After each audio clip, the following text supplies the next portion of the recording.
ভাবুন তো, মাত্র এক রাতের ইবাদত আর সোয়াব ৮৩ বছরের বেশি। এটি কি সত্যি নাকি শুধু একটি আবেগী কথা? চলুন কোরআনের আলোকে বিষয়টি পরিষ্কারভাবে জেনে নিই।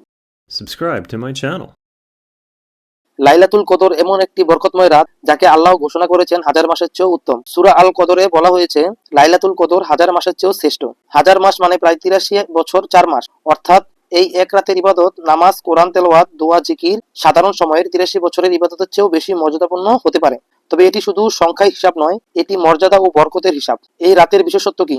প্রথমত, এই রাতেই কোরআন নাজিল হয়েছে। দ্বিতীয়ত, ফেরেশতারা নাজিল হন এবং ফজর পর্যন্ত শান্তি বর্ষিত হয়। তৃতীয়ত, আন্তরিক তাওবা ও দোয়া এই রাতে বিশেষভাবে কবুল হয়। কিন্তু মনে রাখবেন, শুধু জেগে থাকলেই হবে না। ইবাদতে আন্তরিকতা থাকতে হবে, লোক দেখানো আমল নয়, বরং আল্লাহর সন্তুষ্টির জন্য করা প্রতিটি কাজেই এই রাতকে মূল্যবান করে তোলে।